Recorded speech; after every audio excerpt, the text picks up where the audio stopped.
Hello everybody, good evening. I want to welcome you all to our authors event series here at Brookline Booksmith featuring author Mieko Candon in conversation with Max Gladstone. Before we hear from these brilliant speakers, I have a few notes for you. First, we request you keep your mobile phones on silent during this event.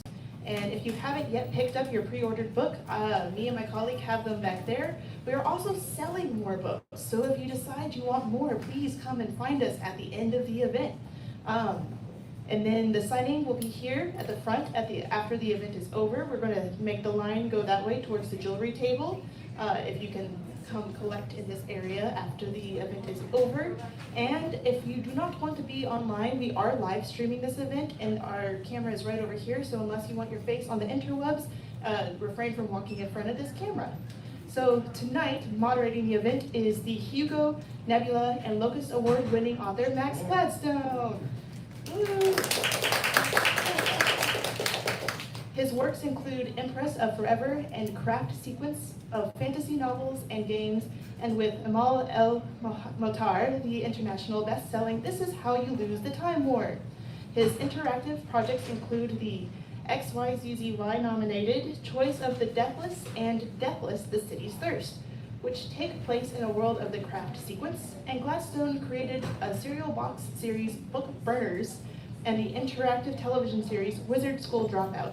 Basically, exactly the kind of person well-suited for discussion about the book we are featuring tonight, The Archive Undying. So, speaking of, we are delighted to welcome Mieko Candon here tonight. Woo! Yeah. They are a best-selling queer author and escaped the academic world, drawn to tales of devouring ghosts, cursed linguistics, and mediocre robots. They are well known for their 2021 hit Star Wars Vision Ronin, which is a reimagining of the Star Wars mythos through a Japanese lens.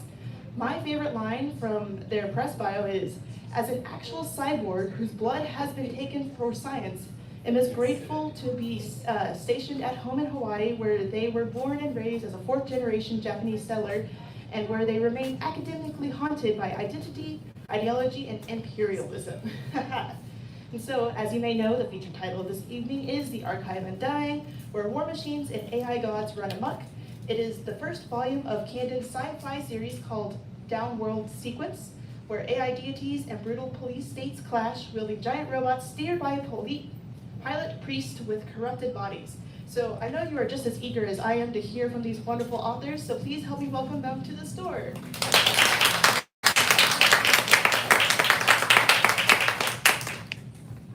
Hi. Hi. Hey. Hi, everybody. Hello out there on TV land.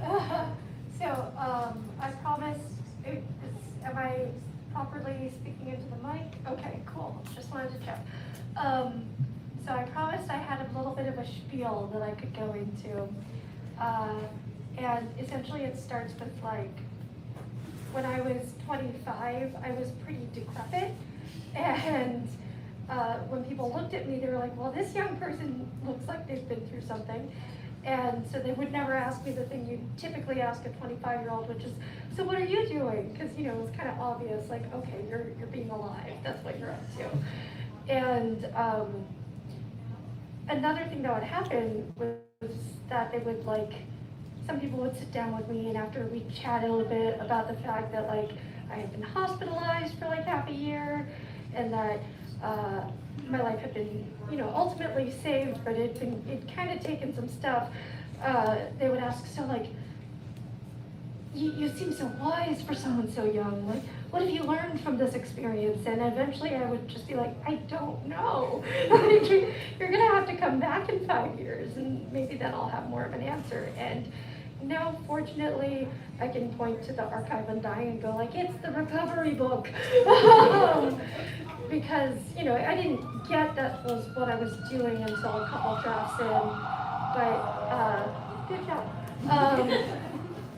But I started writing it in 2017, immediately after getting my bilateral hip replacement, because it turns out that when they save your life with a lot of steroids, that can rot your bones. I didn't know that bones could rot. Specifically, it the marrow, so like keep an eye out for that if they ever put you on prednisone. But like when I say actual cyborg, that's the kind of thing I'm talking about. Besides the whole like, okay, I'll get into the Donna Haraway stuff later. But yeah, so, oh right, and the Blood for Science thing. That was when I was in Japan, and they had figured out that I was gonna live, so the head doctor came in and asked my mom, because I wasn't verbal at the time, because I was intubated, so I was conscious, and I remember this happening. He asked her, like, so we've done all these experimental like procedures, and we have, you know, like, saved your daughter's life, so we're hoping that we could get permission to take some of her bloods and studies, so we can like turn this into possibly more saved lives in the future. And so we were like, yeah, of course, we'll sign anything you need. And my mother, being the professional she is, takes him aside and asks, so if something does come of this, will she see any of the proceeds for it? And he laughs and he says, no, but neither will the doctors. So that's that bit. But anyway, like after all this, like in 2013, I'm out of the hospital finally. I'm well enough to be taken out into the world, and I get to go see the first movie in theaters since I've become ill, Pacific Rim. And something about it just like sits with me in this way where it's like, obviously I like Guillermo del Toro. He's already blown me away with like Pan's Labyrinth and stuff. But something about these robots is really exciting to me in a way I can't really articulate. And it just stuck with me for ages. But now that I've written this book, which very much came out of that, I realized, oh, okay. Pacific Rim starts with a guy in a robot with his brother beating back an overwhelming tidal wave of death. And then death wins in the first 10 minutes. And he's broken by it. But through the course of the movie, he finds an opportunity to literally rebuild himself in the context of another person. And it becomes possible to face that tidal wave again, not just for, you know, this world they have to save because it's an action movie, but, you know, for her and also for himself. And I think that very much, you know, it was a recovery narrative to my brain. Like, robots, cool, yes, but also something else is happening here. And I think that is ultimately what was feeding into this book. And there's also a lot of complaining about AI that I wanted to do. And that got integrated as well. But I think in its heart, this book is really deeply rooted in something about understanding that despite everything, you are alive and having to reckon with that, because becoming a person is more than just being able to walk again. Because I could walk, and I could breathe on my own, and I felt alive, but there was just this moment when I finished revising a manuscript and sent it into my agent, and like off the cuff, the thing I write in my email is like, hey, good news, I feel like a person. Because it was words that was doing that. Like, I think up till that point, I hadn't really taken my writing seriously. I kind of seen it as this thing I got to do in my free time. You know, maybe if it made money one day, that'd be good, but I couldn't prioritize it. But after all this, and, you know, it's given me this opportunity to really be protective of and cherish the fact that I am alive. And that is a lot of what's going on in this book. Hey. Just keep going. No, this is Cool, great. yeah. I mean, like, there's other stuff I could say. Like the fact that I wrote it for my wife. Because, you know, if we're talking the Pacific Rim metaphor, right? You know, like, she's the one that I'm linked to. And we were writing to each other right from the get-go of our relationship, because we started long distances. many queers do when, we meet each other and we suddenly become obsessed with this other person. And so we were writing messages every day. At some point, like when IMs weren't useful, we were writing emails every day. I still write her a lot of emails despite the fact that we lived together and have for 10 years. So Sometimes you need to just say the thing, right? right? It's like, and every piece of writing I do goes to her before it goes to anybody else, because I am trying to write to entertain her. I'm trying to write to indulge her. And so a lot of this book comes out of like, what do I think would hurt her feelings, but like in a good way. And so, yeah, like that's also very linked to this book, this trying to understand what that kind of relationship is, because another thing I have to admit is that there was a point at which this book had been sold and editor Carl was like, okay, cool. One of the things I want to do in revisions is really lean into the romance. And I'm like, oh boy. Because it meant I had to go to my wife and go like, I don't really know what that means. Like I've always considered like rom-coms are a little difficult for me to understand. So it's like the modern parlance of romance generally is something that I've always found a little bit of a riddle. But, and like, if you go into the fandom stuff, the shipping, that's a huge part of fandom. I was always kind of like adjacent to fandom because they were my people, but they were going really excited about stuff that I didn't quite get. And so my wife is thoroughly in that pile. She's like, yes, I'm gonna do this until I die. And I love that about her. But it meant that I had to go to her and be like, help me. So, a lot of this is also trying to give word to and give space to and give honor to the fact of our relationship and what we felt. Because, I wouldn't be here because of a lot of things, but she's a huge part of it. I am not with her tonight, and that's driving me nuts. It's not codependent, it's just queer relationships. So yeah, she's been in Tennessee visiting her in-law, or my in-laws, her family, while I'm up here. It's fine, don't worry about it. While I'm up here visiting my family, so, we'll reunite tomorrow, and it'll be good. So how did she help with the romance? Like coherent tips, or was it, sort of shifting the levels on the board? I mean, for me, it was a lot of like writing a thing and seeing how she reacted to it. So I was studying like when she got excited, and I'd be like, oh, I figured it out. So you sit there while she's reading and like No. sort of test audience it? Turn this dial? Not usually, because I feel that's a little invasive. She's never told me no, but I don't want to feel like I'm studying her under a microscope, even though she probably feels like that sometimes. But it's in how she responds and whether like if she gets really excited about a thing, then I can tell instantly like, oh, that worked. She's the beta reader, right? That's the term that we've inherited.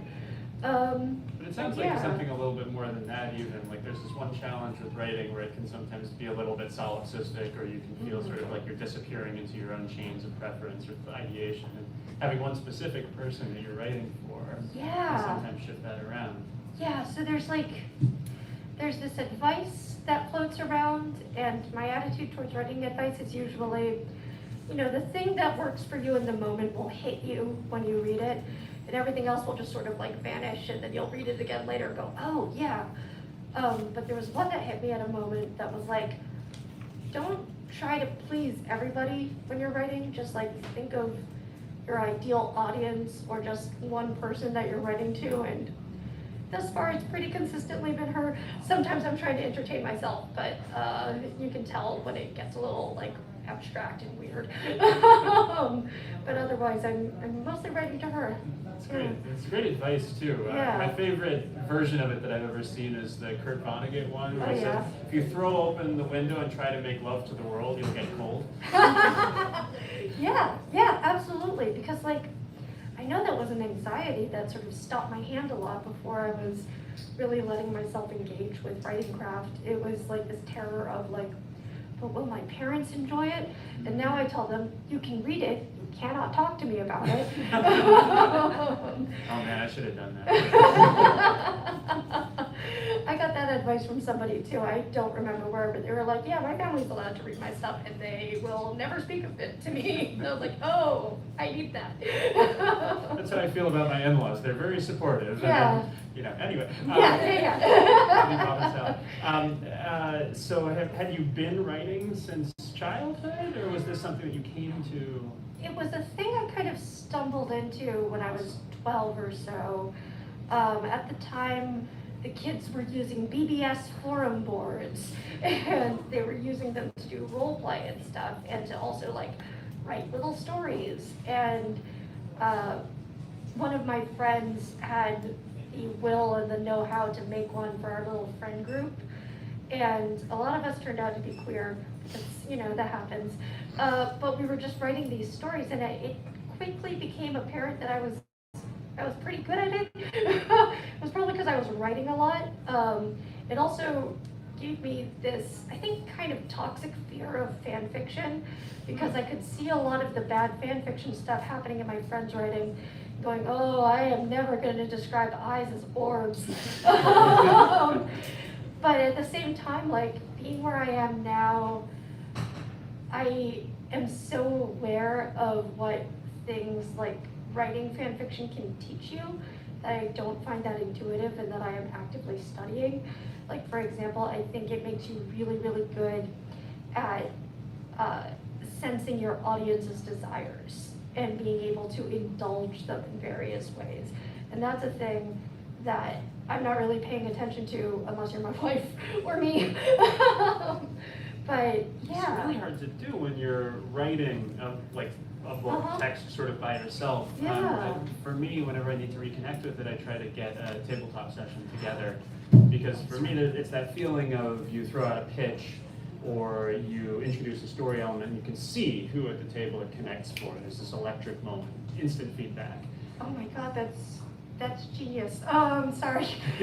I'm just. Well, that's just where that's yeah. just like one of the places that I go Yeah. to find it. Is there a place sort of like that for you, or what? No, is there like where's the just- voltage come from? I'm just starting to tabletop again, Oh, and cool. it's been magical. But yeah, I mean, like, for me, a lot of it is just studying, and like, I did get to write a Star Wars book a couple of years ago, and that entire thing was me basically going, study Star Wars, how does it do it? Because it's a very cinematic, very Hollywood kind of thing, and I love it. So, you know, what about it was making me so excited? And a lot of it is just, there is this raw charisma to these dweebs running around in space.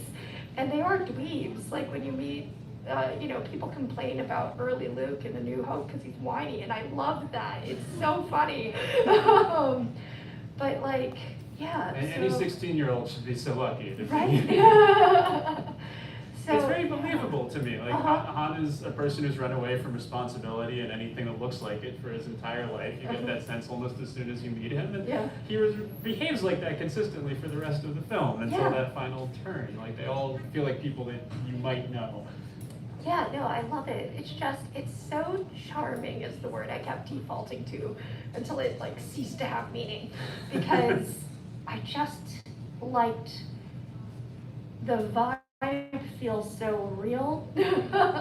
There's something kind of grimy about it, and yeah, the pretension is not there. It's just like some dudes in space. You know, for a long time it made zero sense to me that the movie George Lucas had made prior to Star Wars was American Graffiti, and then I realized that's just all the kids in Kashi Station, right? Oh, like no, it's, you know, it it's is. all. So you mentioned studying Yeah. a lot, and like I know you have a sort of academic background that you're coming from. Yeah, I guess like I And am. does it feel like an outgrowth of sort of that process of trying to sort of take things apart and figure out how Yeah. to fit together? Here's a funny way to phrase it. There was a point when I was like 14 or 15, and I learned about Jesuit priests who are kind of Roman Catholic, whose entire life is dedicated to study. And I thought, oh my God, that sounds amazing. I want to do that. And there's some problems because I was not Christian, let alone Roman Catholic, and nor was I a man.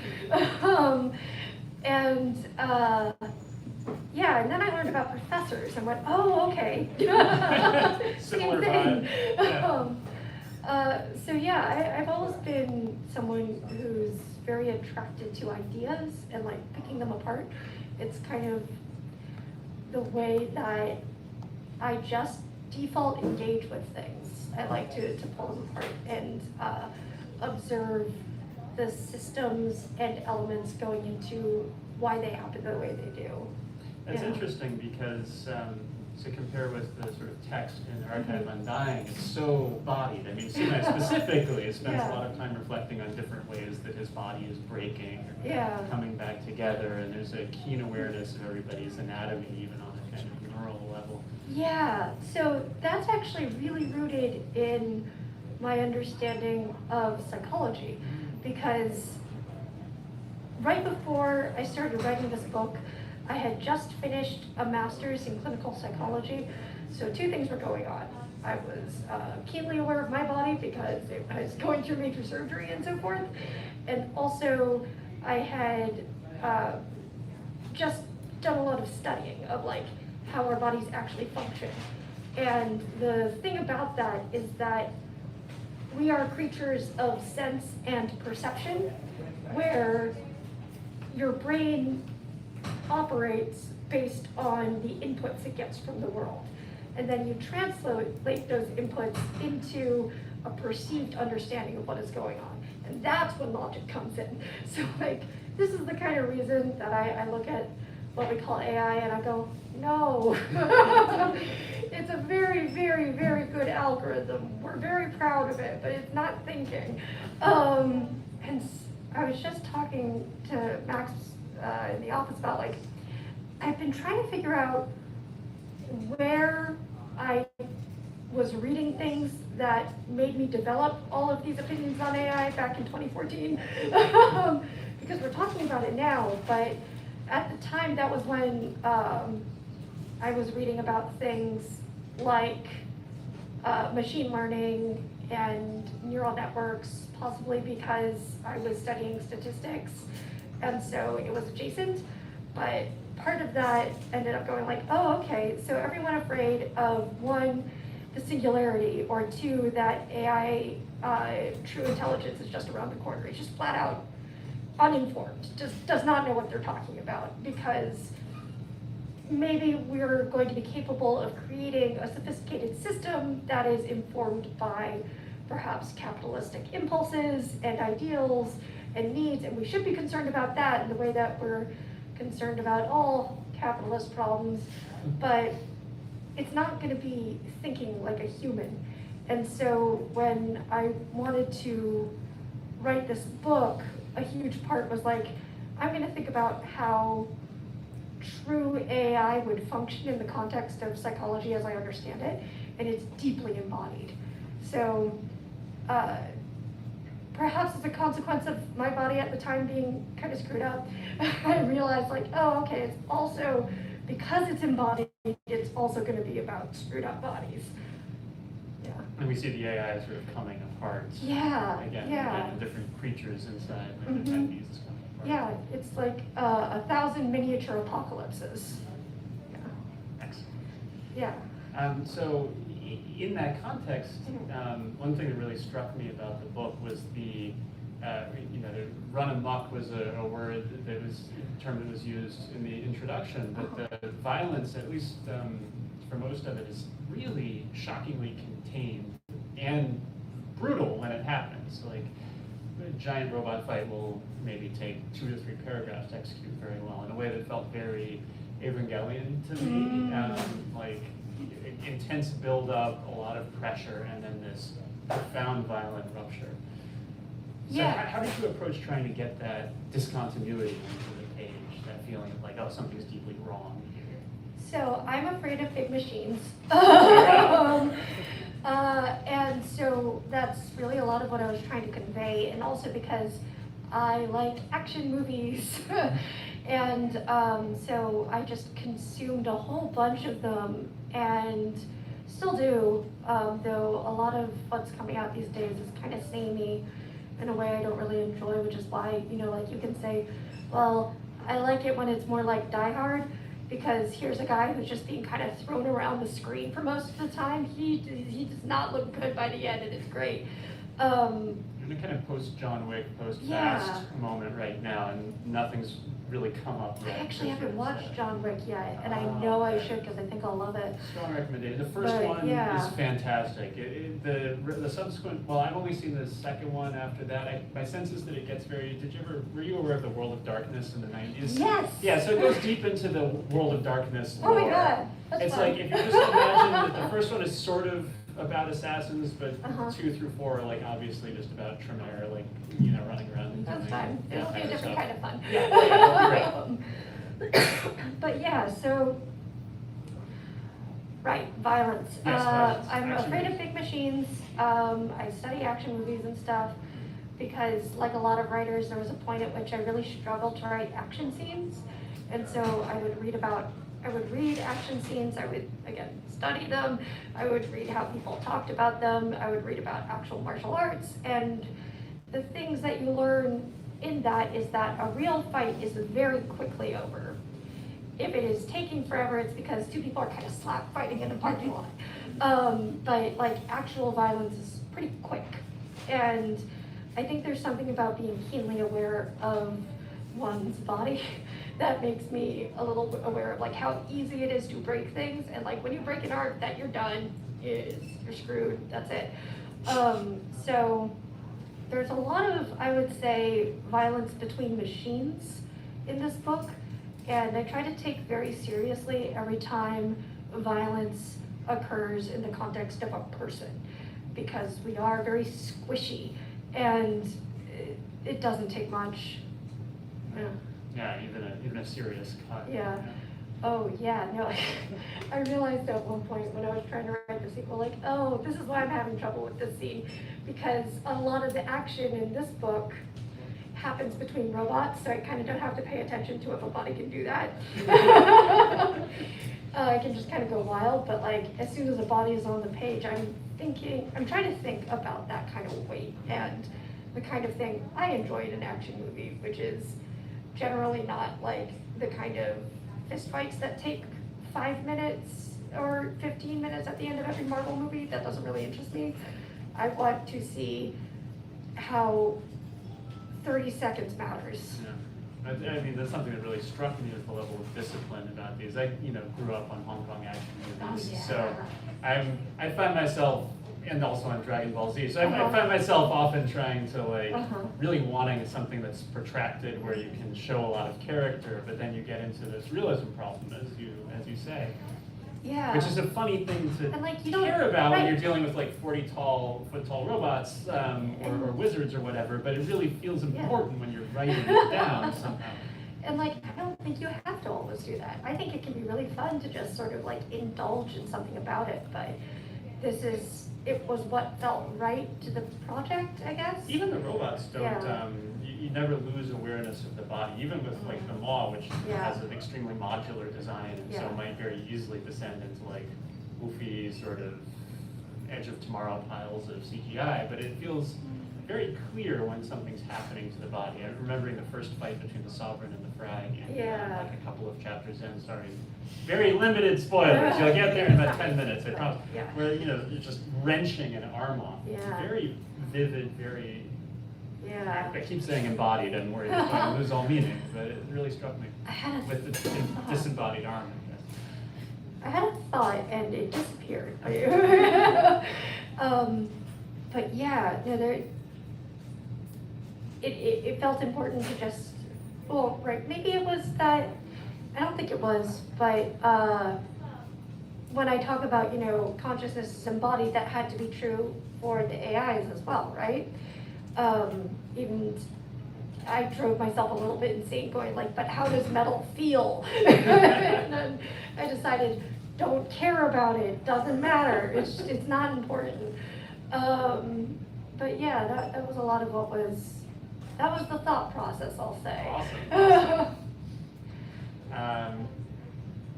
Gosh, now I had a thought that has just totally disappeared. Run away into my body again. Yeah. Yeah. Ghost in the Shell has, the big Dark Horse collected edition. And while there are moments where Shiro's like going into how you might try to make a robot or synthetic skin feel, obviously not just a huge plate of metal, but like optical films and stuff. And I have no idea whether that's still technology we're thinking about using, but as when I was 12, I thought it was really neat. Yeah. So with several of the AIs that we run into in this are embodied, but they're massively distributed. Yes. Right? Like Iterative Fractal has many different shrines, many different locations, is itself sort of spread throughout a city and present even in people. So how did you approach, we get snatches of perspective off and on from some of these characters, so how did you approach thinking about that kind of distributed consciousness? I would say pretty messily. But yeah, I mean, like that was a thing that, thank God for editors, right? They'll like yank your leash when they're like, that doesn't make sense, come back. But part of what drew me to or part of what I wanted to do here is that for me, the idea of consciousness is profoundly social because we are contextualized beings. Oh, here's where we talked about Donna Haraway. Oh, okay. Okay, so Donna Haraway wrote this essay, I think, called The Cyborg Manifesto. And this was in the 80s or 90s, I can't quite remember, but they definitely make you read it if you're in postmodern anthropology.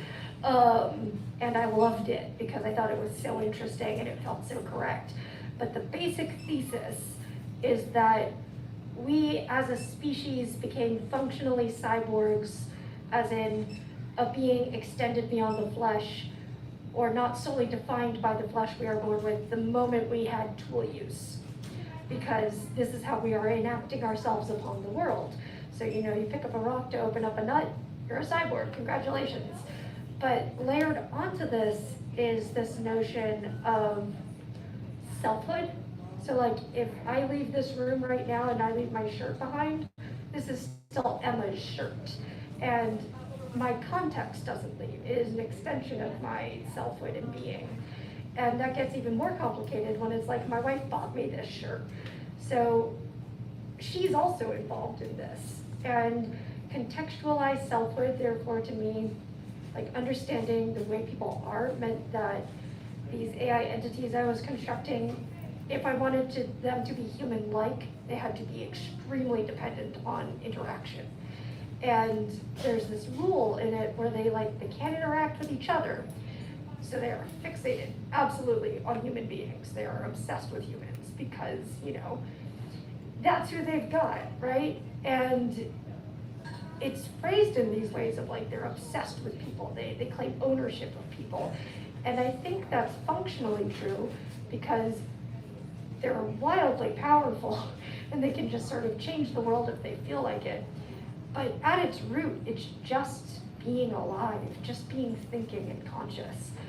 So that was a lot of, and as a consequence of that, they're distributed. They're in other people. Though I think a line that didn't quite make it into the book was something about how other AIs consider Iterate Fractal a little bit of a weirdo pervert because it spends a lot of time in people and they're that's kind of crossing a line. It's all squishy in there. Yeah, well, it's an autonomy thing, right? Because I cheekily didn't call these artificial intelligence, they're autonomous intelligences. So anything that violates autonomy deserves a side eye. Excellent. It's also, have you read Haraway's Making Canon Cthulhu scene? It came out Oh, a yeah. couple years ago. I have the audiobook, and I love the metaphor, but I've not listened to it yet. Well, it's a similar extension of the cyborg concept, sort of recognizing that humanity exists in this sort of network of other living beings in addition to sort of the tool-using beings. So there's this wonderful science fiction story almost aspect to last third of it, where she attempts to describe a society that sort of moves forward, where everybody adopts or like defines themselves in relationship to some specific species, and is sort of embodying that and traveling around, sort of learning about it and telling stories about it. And of course, in the course of the next 200 years, many of those species go extinct. So you have people who are coming around carrying the lineages and the like memories on their bodies of these.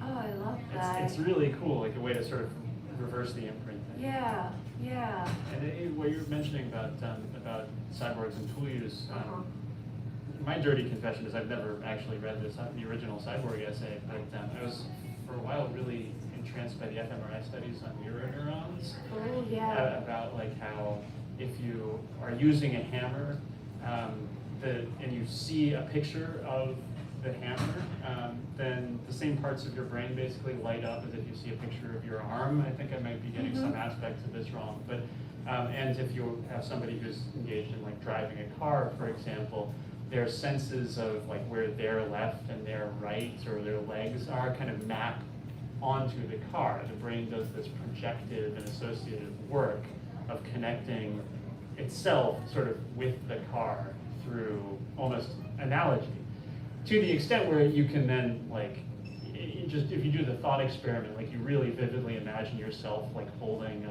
like a cup in your hand or something, and you know, like you feel the heat of it, you feel the weight of it, and then imagine just breaking it, and there's this like little frisson that happens, as if you've hit a part of yourself. Yeah, no, I remembered the thing I forgot.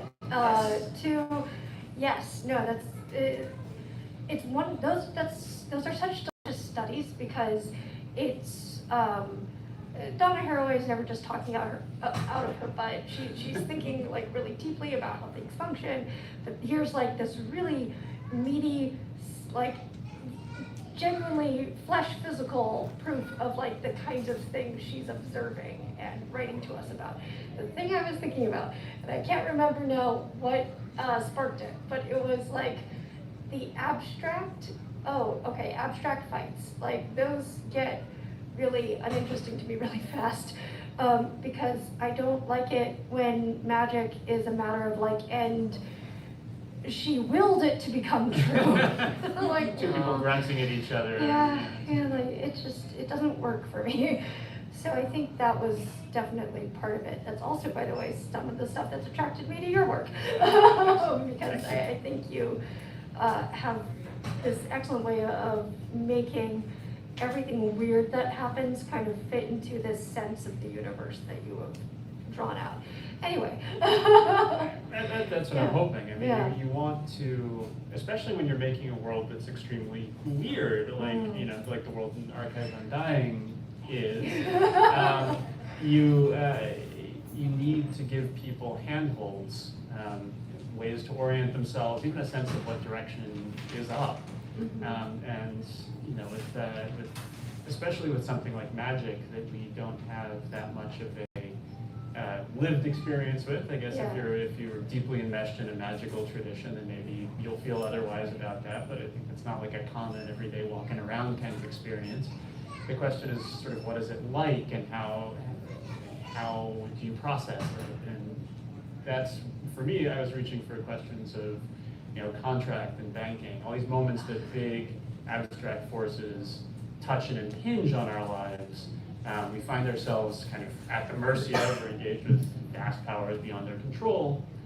And that's a very everyday experience. You feel a little bit of that, maybe unconsciously when you swipe a card or tap a card to get a cup of coffee. Yeah, I'm remembering something else now that sort of just lived with me forever since a professor said it. I had the luck and indulgence, because I wasn't thinking too much about my future, to take this undergrad course that was essentially about magic, and it was anthropology.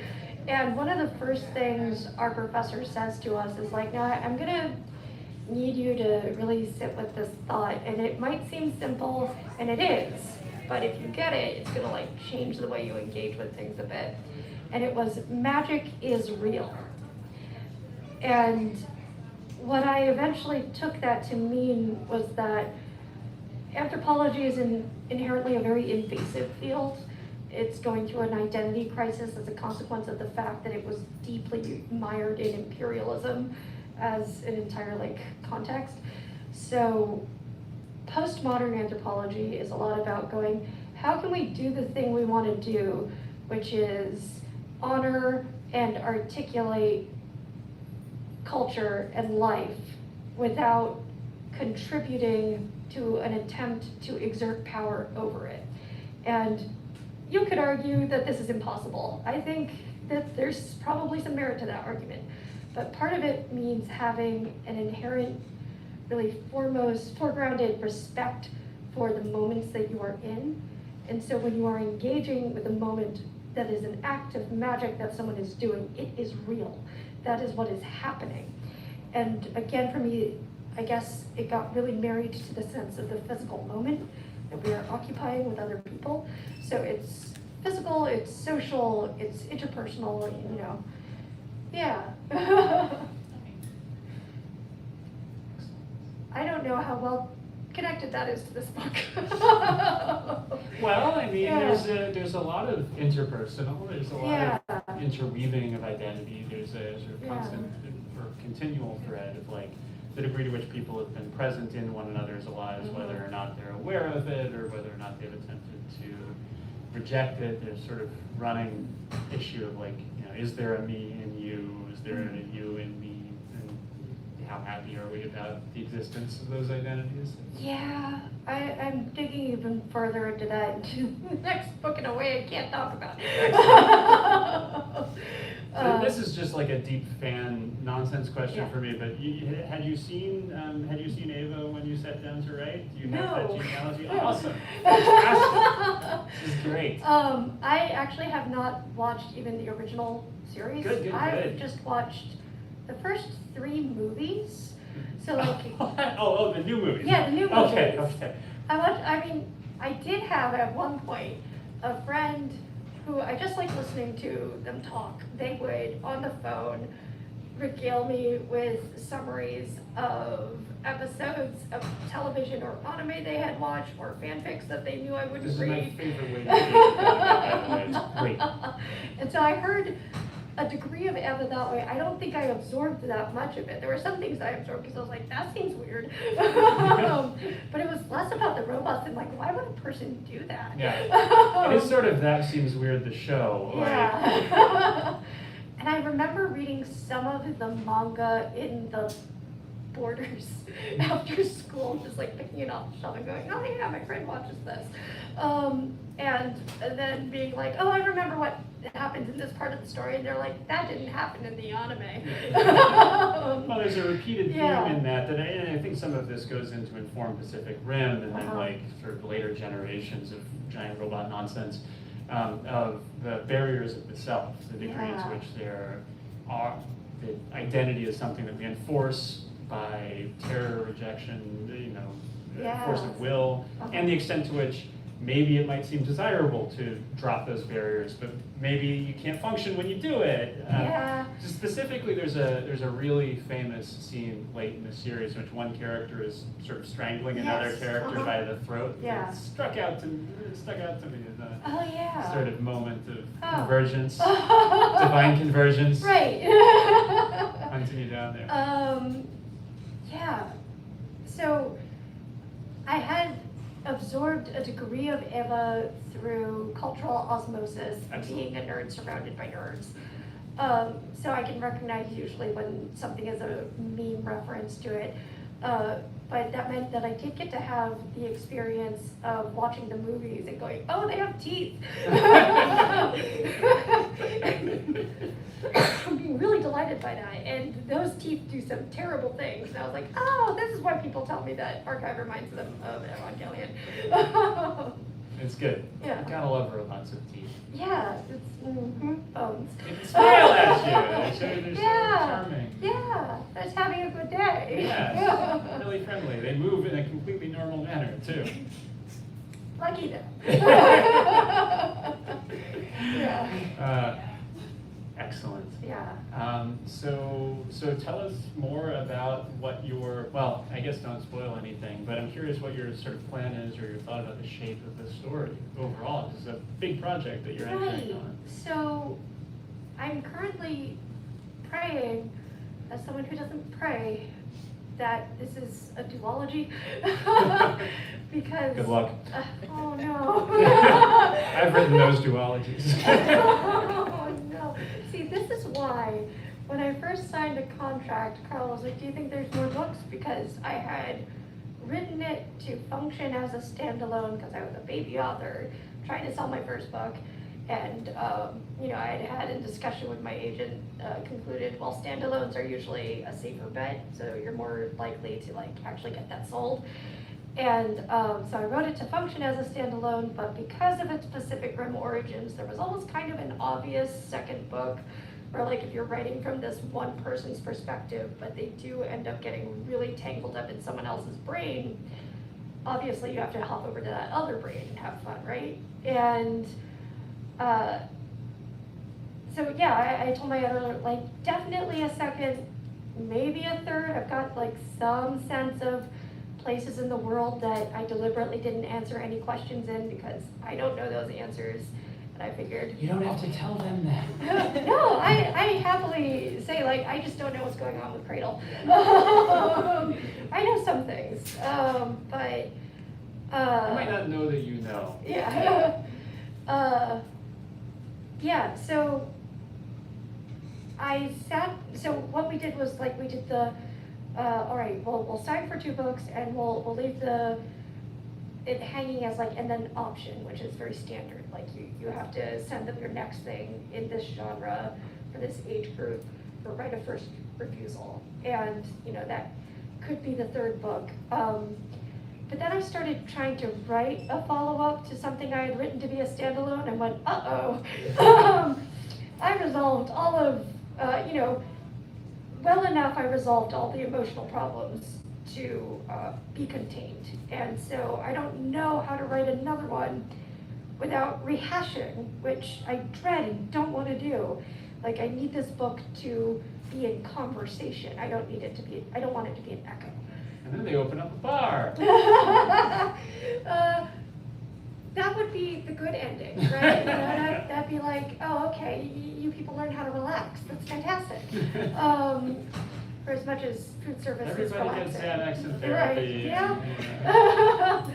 And so for a while I moved into trying to explore this other character who I'm just going to call Murmur because I'm not telling anybody much about them, but for a while Murmur was the protagonist. Murmur was an AI. Murmur has a lot of problems. The reason I won't tell you more about Murmur is because they're still in the book. But essentially what I had figured out was a big part of what that book needed to be about. And I got to bring it back to the character who I originally thought the book belonged to, and Murmur's just hanging out on the horizon ready to cause problems. Sometimes on purpose. And yeah, so that was the process. And I tumbled up to Carl the other day because the other thing that makes me want to keep it a duology is I know what I want to do next, and I really want to do it. And I told him well, I feel if I were to do multiple books again, if I had a plan, it would go better. And he gave me this kind of so I don't know if that's always the case, and your concerns have been heard. No, I have some familiarity with Carl's authors, among whom I count myself in their plans. Oh, he says hi. Oh, excellent. Good. Please say hi back. Yeah. I realized just now that we got the 15-minute it's time for questions warning a few okay. minutes ago. Hi. And I just blew past it blithely. So, but maybe it would be good to open up if anyone has questions, thoughts, comments. I was just curious. This book really toes the line between being dreadfully afraid of divinity and also reverent and beholden to it. And I was wondering if that was something that you had from the get-go. You were God is scary but also kind of cool, or if that's something that you sort of found as you were writing these characters in this world. I would say it was something I found. I was someone who was raised in a Christian context, but I sort of had a deep existential crisis at age 13, which is when I had to like learn those words. So I considered, you know, like I had a lot of time where I was deeply afraid of atheism and what that meant, and now I'm in a place where I think, somewhat hilariously, a lot of my sense of the universe and what's beautiful about it is actually kind of embedded in the religion of this book, because it's a kind of humanity that's very at peace with the idea of iterated existence, where like there are multiple instances of space-time, probably, maybe, I don't know, it's a story we tell, but like self is fluid across time, history is deeply fluid, which is probably a little comforting to them, given that they are a society where history has been shattered again and again. But yeah, so I think I don't have as much terror as these characters do, but I do have a fascination with ideas like the sublime, which occurs in romantic poetry. I don't know if it was those weirdos who put ladies in bathtubs. Do you remember, like, okay, so it's like the Percy Shelley crowd. They would like they were deeply romantic. They had all like these cool things that they wanted to do with King Arthur, and like the Lady of Shalott is a poem that comes out of like that group. I cannot remember their names.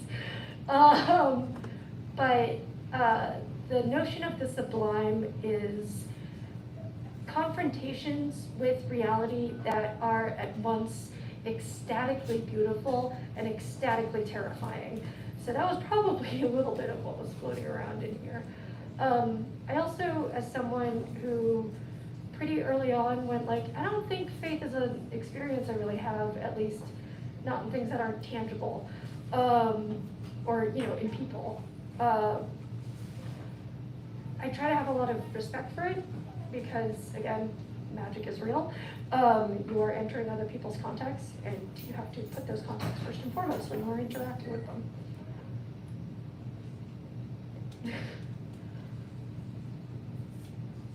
Hey, hi. I love your shirt. Oh, thank you so much. I love your too. Thank you. So I wanted to ask, how was the experience of writing for Star Wars, which has kind of a fraught relationship with cyborgs, and with the idea of cyborgs and the congruence, you know, the congruence of machine and man. If as you were writing the Archive Undying, you found yourself sort of that experience is affecting whether writing towards or against the way that Star Wars thinks about cyborgness and machine hybridity. Yeah, so fortunately, when they chucked a character at me to write a book for, they were like, oh yeah, by the way, this part of his character design, that's a prosthetic. I'm like, yes. Because, you know, by that time, there's kind of a funny timeline here. I sell Archive in November of 2020, and I get hired to write the Star Wars in December of 2020. So that book came out first, but it was written second. So like I had by then already been like, man, Star Wars is kind of mean to its cyborgs. And like the character they gave me was in many ways like, he's a Sith Lord who's repenting, and he's like not young, he's not old, but I realized as I was thinking about him, this is best used as an analog to the whole Anakin problem, and Anakin is arguably one of the worst instances of Star Wars going, cyborg scary. So I spent a lot of time like just trying to live with like, here's a guy who's been through a lot. Part of him has literally been replaced. It is him now. Cyborgness is part of him, and I just tried to like lean into that in little ways throughout the book. Because yeah, Star Wars does have a cyborg problem, but you know, people find their ways to go like, maybe we don't do that anymore.